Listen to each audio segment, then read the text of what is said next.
श्री ओम नमः सिद्धेभ्यः। जय श्री महावीराय नमः।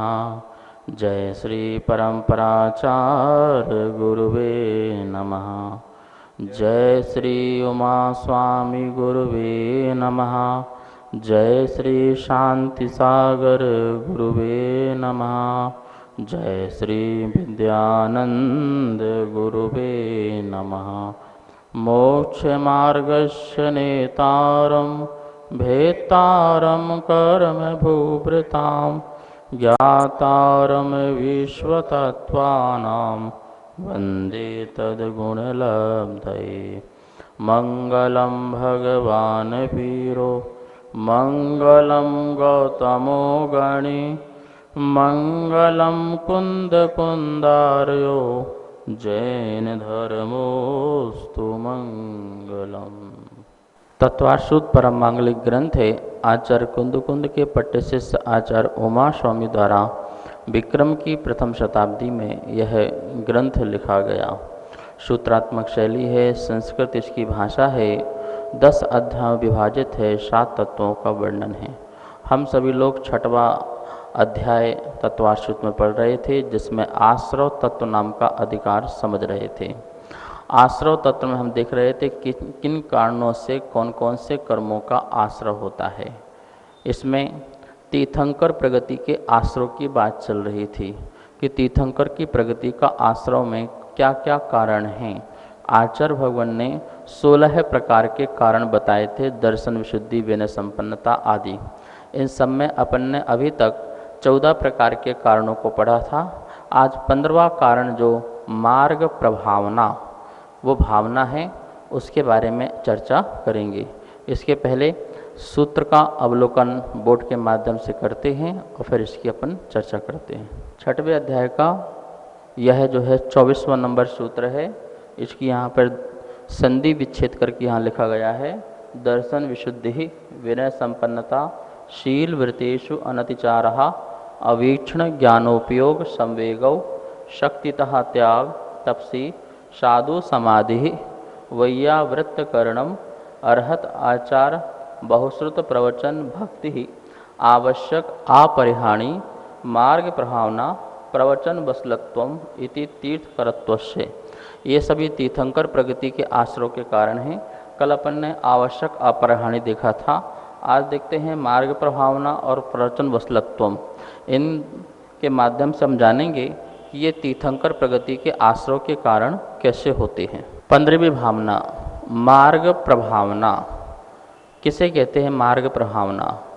मार्ग, यहाँ पर मार्ग का अर्थ लिखना है सद्धर्म। सद्धर्म की प्रभावना करना, सतधर्म को प्रकाशित करना, ऐसा धर्म जो आत्मा को परमात्मा बनाए, ऐसा धर्म जो कर्मों की निर्जरा करे, ऐसा धर्म जो आत्मा को अनंत सुख दे, उस धर्म की प्रभावना करना। आचार्य समंतभट्ट स्वामी ने रत्नकंडक श्रावकाचार में धर्म की परिभाषा बताई। सदृष्टि ज्ञानी तदृष्टि ज्ञान वृत्तानि धर्मम धर्मेश्वरा विदु। सदृष्टि ज्ञान वृत्तानि। हम सब लोग तत्वाश्रुत पढ़ रहे हैं और पहला सूत्र ही अपन ने पहले अध्याय का पढ़ा था, सम्यक दर्शन ज्ञान चारित्राणि मोक्ष मार्ग। ये मोक्ष मार्ग है, ये धर्म मार्ग है और इस धर्म मार्ग की प्रभावना का मन होना। देखिए, धर्म तो अपने कल्याण के लिए होता है, अपने उद्धार के लिए होता है, लेकिन जब जब शुभ उपयोग आता है, अन्य जीवों के प्रति करुणा के परिणाम आते हैं, तो उस समय ऐसे सच्चे धर्म अन्य को भी प्राप्त हो, ऐसा परिणाम आता है।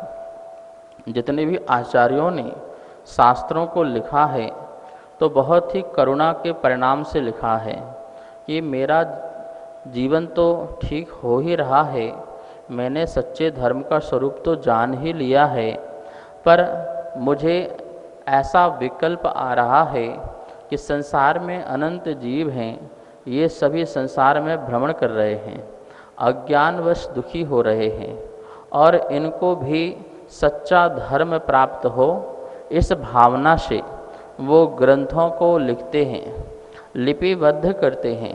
भगवान की वाणी को आप तक पहुंचाने के लिए वो अथक प्रयास करते हैं।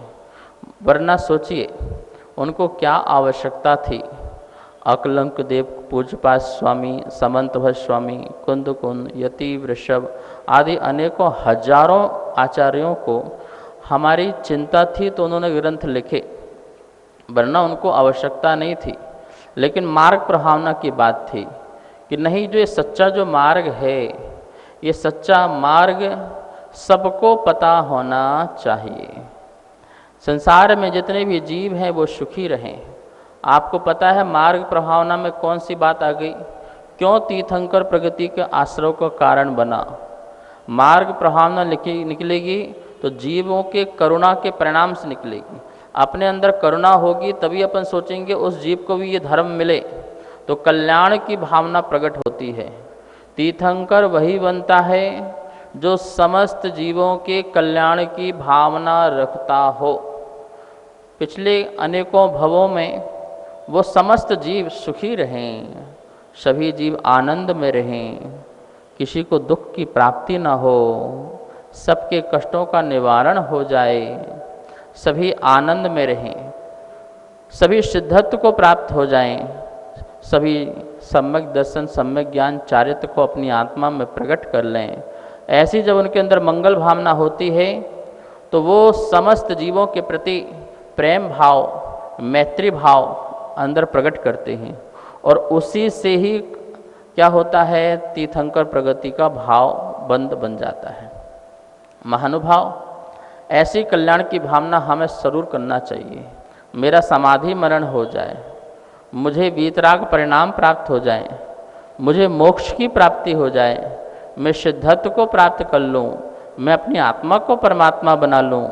संसार में ये जो है अशरण है, अनित्य है, ऐसी जो भावनाएं हैं वो मैंने आज तक नहीं भाई थी। उन भावना को मैंने भाया, और भाया तो मेरे अंदर बहुत अच्छे परिणाम आए। उस भावना को, प्रकृष्ट भावना को जब हम औरों को भी भाएं, औरों को भी उनमें लगाएं, तो उसको बोलते हैं प्रभावना। समझ में आया? पहले स्वयं भाव, स्वयं उसको अनुभव करो धर्म का, और उसके बाद औरों को भी ये धर्म प्राप्त होना चाहिए। इसके लिए एन केन प्रकारेण जो आपका पुरुषार्थ होता है उसको बोलते हैं प्रभावना। तो कौन सी प्रभावना? मार्ग प्रभावना, मार्ग की, रास्ते की। तो रास्ता क्या है, मार्ग क्या है? मार्ग मतलब रास्ता, पंथ, पंथ की प्रभावना। कौन सा पंथ? जो आप आजकल जो मानते हैं उस पंथ की बात कह रहे हैं। कोई कहता है 13 पंथ, कोई कहता है 20 पंथ। ये 13 पंथ 20 पंथ की प्रभावना नहीं करना है। ये तो तुम्हारे कसाई के से पैदा हुए पंथ हैं, ये जनागम पंथ नहीं है, ये आगमोक्त पंथ नहीं है, ये महावीर का पंथ नहीं है, ये जन शासन का पंथ नहीं है। ये तो आपकी अपने द्वारा कषाय पूर्ति करने के लिए, अपने उत्कृष्ट कषाय को, तीव्र कषाय को पूर्ण करने के लिए आपने पंथ बनाए हैं। महावीर स्वामी कहते हैं रत्नात्रय ही पंथ है। रत्नात्रय, जो 3 रत्नात्रय हैं, सम्यक दर्शन, सम्यक ज्ञान, सम्यक चारित्र, जो व्यक्तिवाचक हैं, समूहवाचक नहीं हैं। हमें अपने उस रत्नात्रय के पंथ में चलना है, उस आत्मा के धर्म के मार्ग में चलना है। उसको यहाँ पर पंथ मानना, उस पंथ की, उस मार्ग की प्रभावना करना, रत्नत्रय की प्रभावना करना। ऐसा सच्चा मार्ग की प्रभावना करने वाला तीर्थंकर प्रगति का आश्रय कर लेता है। गुरुदेव नमोस्तु। सम्यक दर्शन के 8 अंगों में प्रभावनांग आता है, और दर्शन शुद्धि आदि 16 अंगों में एक मार्ग प्रभावनांग आता है। इन दोनों में क्या अंतर है? सम्यक दृष्टि का जो प्रभावना का भाव होता है वो एक गुण होता है। उसके अंदर जिन शासन की प्रभावना हो ऐसा परिणाम होता है। 16 कारण भावना में जो मार्ग प्रभावना की बात की है वो प्रभावना भी कोई सम्यक दृष्टि से अलग प्रभावना की बात नहीं की है। इसमें भी जिन शासन के मार्ग की ही प्रभावना की बात कही गई है। 16 कर्ण भावना में जो मार्ग प्रभावना है, ये उसके अंदर एक विशेषता बताई गई है। हमको भोजन की थाली में बैठे हुए हैं, लेकिन कोई एक भोजन विशेष रुचिकर देता है, बहुत अच्छा लगता है, उसे हम विशेष रूप से ग्रहण करते हैं। जो व्यक्ति होते हैं उनमें एक न एक क्वालिटी एक अच्छी होती है जिसमें उसको लगन लग जाती है। एक व्यक्ति ऐसा है जो मुनिराज आए तो उसको आहार दान देने का ही भाव होता है, वो चौका लगाने को हमेशा तत्पर रहता है। एक व्यक्ति ऐसा है, महाराज जी आओ जाओ पर चौका नहीं, पर उसको भगवान का अभिषेक छोड़ना अच्छा नहीं लगता है, उसे अभिषेक करना अच्छा लगता है। एक व्यक्ति ऐसा है जिसको महाराज जी को लाना और ले जाना, मंगल विहार आदि कराने में बड़ा अच्छा लगता है, वो वैसे विहार कराने में ही रुचि रखता है। एक व्यक्ति ऐसा है कि वो कुछ काम नहीं करता है, लेकिन साधु आ जाए तो दिन भर वैया वृत्ति में लगा रहता है कि आपकी सेवा हो जाए, आपकी साधना में कोई बाधा ना पहुँचे, तो वो वैया वृत्ति के गुण में लगा रहता है। तो इस प्रकार से हर व्यक्ति को कुछ न कुछ विशेष रुचि पैदा हो जाती है, किसी को अभिषेक में, किसी को इसमें विहार में, किसी को वैयावृत्ति में, किसी लोगों को रुचि होती है तीर्थों की यात्रा करने का। हर महीने में 1-2 बार तीर्थ यात्रा में निकल जाते हैं, कभी सोनागिर जाना है, कभी उनको महावीर जी जाना है, कभी शंभेश शिखर जाना है, तो उनको तीर्थ यात्रा में ही उनको मन लगता है। अपने यहाँ के मंदिर जाए ना जाए पर तीर्थ यात्रा उनको जरूर करना है। तो इस प्रकार से उनको किसी एक पर्टिकुलर विषय पर विशेष रुचि हो जाती है। 16 कर्ण भावना की बात भी ऐसी ही चल रही है। सम्यकदर्शी के अंग में तो प्रभावना का भाव होता है, पर हो सके वो ना कर सके, उसको और दूसरे गुणों में अति रुचि हो। लेकिन जो मार्ग प्रभावना वाली बात में कह रहे हैं कि ऐसा भी व्यक्ति हो सकता है कि सम्यक दर्शन से युक्त हो और उसको मार्ग प्रभावना में ही विशेष रुचि हो, वो जिन शासन की प्रभावना करने के लिए बिल्कुल दिन रात मेहनत करता हो, सुबह शाम लगा रहता हो कि नहीं कैसे भी करके ये जिन शासन समस्त जीवों को पता चल जाना चाहिए। ये नहीं कह रहे कि जैन धर्म का नाम हो जाना चाहिए, वो तो अहंकार हो जाएगा, जिन शासन का नाम हो जाए। नहीं, नाम क्या करना, वो तो नाम 3 लोक में जिन शासन का है ही। वो तो जीवों को अंदर करुणा आती है कि इस करुणा के भाव से कि नहीं इसको भी रत्नत्रय प्राप्त हो जाए, इसके लिए भी रत्नत्रय प्राप्त हो जाए, इसको भी जैन शासन मिल जाए, ये भी अपना कल्याण कर ले, ये अपने उद्धार कर ले, इसलिए वो दिन रात 24 घंटे इस भाव को लगा रहता है। ये मार्ग प्रभावना, ऐसी लगन और ऐसी विशेष रुचि से यदि उसे उस समय केवली तीर्थंकर आदि का पादमूल मिल जाए तो वो तीर्थंकर प्रगति का आश्रय कर लेता है, बंद कर लेता है। तो ये हुई मार्ग प्रभावना। और जो सम्यक दृष्टि के अंग में प्रभावना है वो तो प्रभावना है ही है, उसके मन में आत्म प्रभावना की है। महानुभाव शास्त्रों में आगम में प्रभावना के लिए अनेक प्रकार की बातें कही गई हैं, कैसे कैसे प्रभावना करना चाहिए और करना लगना चाहिए। पुरुषार्थ सिद्धि उपाय में अमृतचंद स्वामी ने कहा है, दान तपोजन पूजा आप कैसे प्रभावना करें। दान तप पूजा, दान देकर के जिन शासन की प्रभावना कर सकते हैं, जिन धर्म की प्रभावना कर सकते हैं, तपस्या करके यदि आप सम्यक तप करते हैं तो उस तप के प्रभाव से अन्य लोग प्रभावित हो जाते हैं। मुनिराज केशलंस करते हैं, वो अपने लिए करते हैं, अपनी साधना करते हैं, लेकिन जब अन्य लोग उसको देखते हैं, ओहो जैनियों के साधु, जिन शासन के साधु बहुत तपस्वी हैं, अपने केशों को अपने हाथ से उखाड़ के फेंक देते हैं। ये है धर्म, जो किसी प्रकार की याचना भी नहीं करते हैं। ऐसा जिन शासन जो किसी से कुछ मांगते भी नहीं हैं, जिनका अपना कुछ स्थान नहीं है, ओहो इस प्रकार से क्या हुआ, तपस्या के माध्यम से भी जिन शासन, प्रभावना के लिए तपस्या नहीं करना, ये ध्यान रखना। आप तपस्या करते हैं तो जिन शासन की प्रभावना हो जाती है। मौन इसलिए नहीं होना कि जिन शासन की प्रभावना करना, जो आप मौन हो जाते हैं तो जिन शासन की प्रभावना हो जाती है। आप स्वाध्याय इसलिए नहीं करना कि लोगों को पढ़ाना है, आप स्वाध्याय करते हैं तो लोगों को अपने आप वो ज्ञान आपका पहुंच जाता है। तो इस प्रकार से यहाँ आचरण कह रहे हैं, यहाँ दान तपो विद्या आदि के माध्यम से, कोई कोई व्यक्ति ऐसा होता है साधना के माध्यम से उसको विद्याएं भी प्राप्त हो जाती हैं अपने आप स्वमेव। आप देखिए विष्णु कुमार मुनिराज की कथा सुनते हैं, उन्हें विद्या प्राप्त हो गई, वैक्रियक रिद्धि प्राप्त हो गई, शरीर कितना भी बड़ा हो सकता है ऐसी उनको रिद्धि प्राप्त हो गई। और उस रिद्धि के प्रभाव से उन्होंने ये नहीं सोचा कि मैं लोगों को चमत्कार दिखाऊं, अपने ही मुनिराजों का उन्होंने उपसर्ग दूर किया, वात्सल्य का भाव रखा, और जिसके कारण वह अस्य चमत्कार जगत को दिखाई दिया। और उस समय सभी जिन शासन की प्रहाना हो गई, सभी जैन बन गए। समंतबत स्वामी ने क्या किया, भगवान की स्तुति की, भगवान की भक्ति की, भक्ति के माध्यम से जिन शासन की प्रभावना कर दी, जिन शासन की प्रभावना कर दी, उनकी अंदर से इतनी भक्ति जिनैन भगवान की थी और वहां पर चंदा प्रभु भगवान प्रकट हो गए। अकलंक देव ने अपने ज्ञान से जिन शासन की प्रभावना की, अहंकार से नहीं की।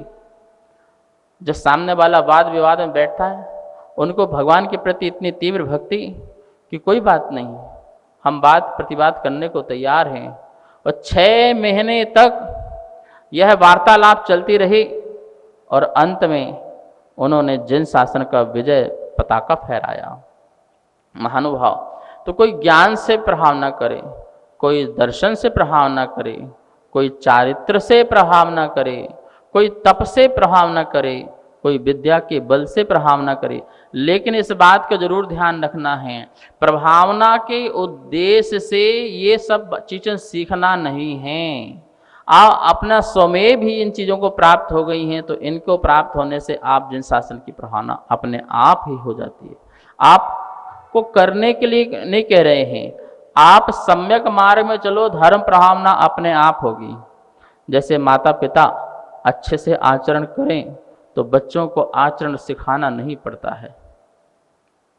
क्यों सिखाना पड़ेगा? माता पिता ही अच्छे आचरण से चल रहे हैं, रात्रि भोजन नहीं कर रहे हैं, आवक्ष का सेवन नहीं करते हैं, गंदी वस्तुओं का उपयोग नहीं करते हैं, तो बच्चों में स्वमेव संस्कार आ जाते हैं कि देखो हमारे माता पिता ऐसा कार्य नहीं करते हैं, हमें भी ऐसा काम नहीं करना है कि उनकी गर्दन झुके, उनको नीचा होना पड़े। तो आपको ही देख करके संस्कार बढ़ जाते हैं। बचपन में हम भी अपने गृहस्थ जीवन में अपने बड़े पिताजी पास थे, वो धर्मात्मा थे और वो व्रतों का पालन करते थे।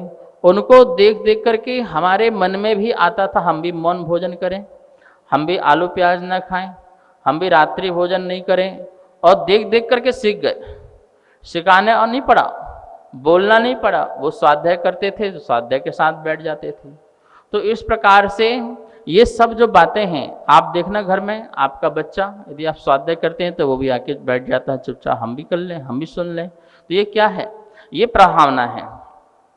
आपको बच्चे से बोलना नहीं पड़ा कि तुम ये करो, आपने अपने अंदर धर्म धारण किया तो उस धर्म का प्रभाव रहा कि आपके साथ जितने भी आश्रयवान जीव हैं वो सभी धर्मात्मा बनते गए।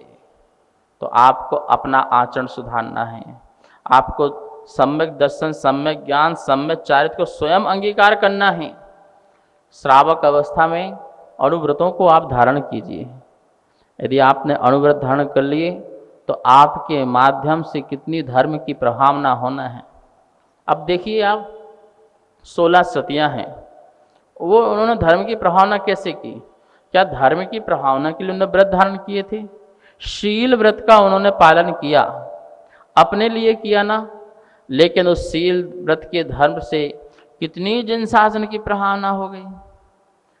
दरवाजे में पैर लगाया, दरवाजा खुल गया, नाग भी हार बन गया, चंदन वाला जंगल में है वहां भी मंगल हो गया। आप देखिए अंजना जंगल में है, वहां पुत्र की उत्पत्ति हुई, कितने लोग आकर के उनका सहयोगी बन गए। ये सब क्या है? किसका प्रभाव है? क्या वो प्रभावना करने के लिए जंगल भागी थी? ना, अपने धर्म में अडिग रही, अपने धर्म को कट्टरता से पाला, अपने धर्म को छोड़ा नहीं, अपने व्रत नियम को तोड़ा नहीं, और उसी के प्रभाव से जगत में चमत्कार होता रहा और जिन शासन की जय जयकार करती। सीता के ऊपर कितने भी कष्ट आए, लेकिन उन कष्टों में उसने अपने जिन शासन के प्रति असीम भक्ति, जो श्रद्धा थी, उसको छोड़ा नहीं। वो उस भक्ति के माध्यम से अग्नि में प्रवेश करने को तैयार हो गई। क्या वो अग्नि में इसलिए गई थी कि हाँ मैं चमत्कार दिखाऊंगी और सब लोग जैन बन जाएंगे, धर्म की प्रहाना हो जाएगी? वो इस उद्देश्य से अग्नि प्रवेश नहीं की। वो तो एक आज्ञा मिली और अपने धर्म के प्रति भक्ति थी, और वहां पर जल, जो अग्नि का कुंड था वो जल का कुंड बन गया। शूली भी सिंहासन बन जाती है। सुदर्शन सेठ ने शील का पालन किया और अनेक प्रकार के आरोप लगने के बाद उनको सूली पर चढ़ाने की बात की, लेकिन वो शूली भी सिंहासन बन गई। देवताओं ने सिंहासन बना दिया। महानुभाव, ये स्वयं के धर्म पालन करने की बात कह रहे हैं। मार्ग प्रहावना किसे कहते हैं? आप मार्ग में चलो, मार्ग में चलो और अपने धर्म में चलो। नमोस्तु आचार्य श्री। यहाँ पर मार्ग प्रभावना की बात चल रही थी, तो हम लोग मंदिरों में पंच कल्याणक और विधान पाठ आदि बहुत आडंबरों के साथ करते हैं। रथ यात्रा भी बहुत आडंबर के साथ निकालते हैं। तो क्या यह सभी मार्ग प्रभावना में आता है क्या? जिन शासन की प्रभावना, देखिए सबसे पहले तो अपने अंदर प्रभावना होना चाहिए, मतलब भक्ति होना चाहिए धर्म के प्रति, और फिर उस धर्म को हमें अन्य तक पहुंचाना है तो उसके कई प्रकार के उपाय होते हैं। गेट टुगेदर करना है, लोगों को इकट्ठा करना है, तो उसके लिए अपन सोशल मीडिया का उपयोग करते हैं, टीवी आदि का उपयोग करते हैं, और करना भी चाहिए। धर्म को यदि आपको बढ़ाना है तो वर्तमान में उसे कैसे ले जाना है उसका उपाय जरूर सोचना चाहिए। अनेकों प्रकार के उपाय करके हमें धर्म की प्रभावना करना चाहिए। जैसे रथ यात्रा है, शोभा यात्रा है, भगवान को हम पालकी निकालते हैं, रथ में निकालते हैं, तो वो एक क्या है? जिन शासन की प्रभावना होती है। कितने लोग जुड़ते हैं, सब लोग अपने घर के सामने आरती करते हैं, नमस्कार करते हैं। अन्य लोगों में भी जिन शासन की प्रभावना होती है, जिन धर्म की प्रभावना होती है, तो ये होना चाहिए। मंदिरों में विधान हैं, बड़े बड़े पंच कल्याणक हैं, तो उसे इस प्रकार से करें कि आडंबर भी दिखाई न दे और बहुत लोग उससे जुड़ें भी। सिर्फ माला मंच माइक के लिए ही अपन को धर्म प्रभावना नहीं करना है, एक दूसरे का सम्मान करने के लिए प्रभावना नहीं करना है। जोड़ने का तरीका अलग अलग होना चाहिए, अच्छा सम्यक और समीचीन होना चाहिए। आपका धन का व्यय हो तो इस प्रकार से हो कि उससे सामने वाला व्यक्ति जो है इफेक्टिव हो, ठीक है ना? तो इस प्रकार से, क्योंकि लोग थोड़े में आडंबर कहने लगते हैं। मैं आपसे कहता हूँ, आप शादी करते हैं तो नॉर्मल शादी हो सकती कि नहीं हो सकती है? लॉकडाउन में 50 लोगों के बीच में शादी हो रही नहीं हो रही है? ये बहुत मजबूरी में कर रहे होगे ना। और यदि लॉकडाउन नहीं होता तो हजारों लोग की तुम शादी करते, बैंडबाजी में खर्च करते, टेंट में खर्च करते। क्यों? शादी में खाने पीने कितने आइटम में काम चल सकता है? 5-10 में आइटम में काम चल सकता है ना। हजारों आइटम क्यों बनवाते हो? ये आप अपना वैभव प्रदर्शन करते हो। ऐसे जिन शासन की प्रभावना के लिए या आप आडंबर शब्द उपयोग नहीं करें कि देखो इनने कितना रथ निकाले, इसमें कितने घोड़े, कितने बग्गियां, कितने ये, कितने वो। आपको ये तो आडंबर लगने लगता है। जब शादी ब्याह पार्टी करते हो तो वो आपको आडंबर नहीं लगता है। तो ऐसे नहीं, आपका मूल उद्देश्य होना चाहिए कि इसकी प्रभावना से सब लोग जुड़ें, धर्म में लगें, उनको भक्ति भाव आए। आप धार्मिक कार्य के साथ साथ परोपकार के काम भी करें, लौकिक काम भी करें, जिससे अन्य लोग भी आपकी करुणा को, अहिंसा को जान सकें। प्रैक्टिकल भी करना है आपको। तो इस प्रकार से जिन शासन की प्रभावना के लिए जिन महिमा आता है, जिन महिमा भी सम्यक दर्शन का कारण बनता है। जिन महिमा में क्या है? यही धर्म प्रभावना तो हैं। पंचड़ा कराना, बड़े बड़े विधान होना, बड़ी बड़ी पूजाएं होना, ये जिन महिमा में आता है।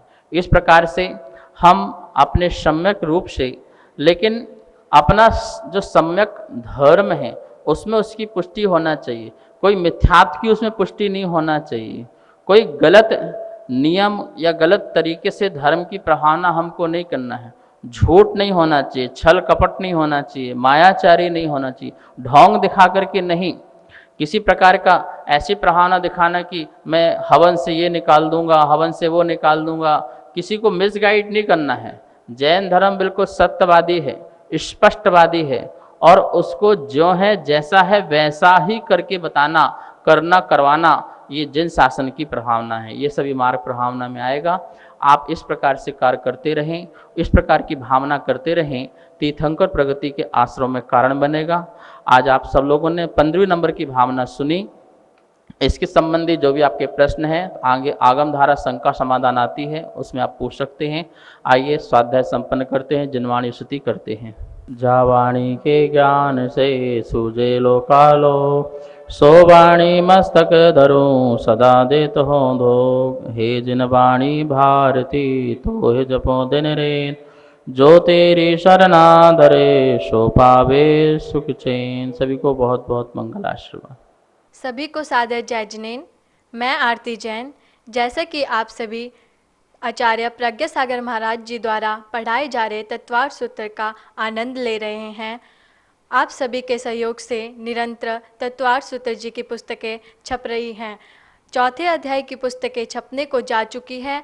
5वें अध्याय की पुस्तकें छपवाने हेतु जो भी महानुभाव दान करना चाहता है, पुण्य का भागीदार बनना चाहता है, तो संपर्क करें। आरती जैन, जय जिनेन।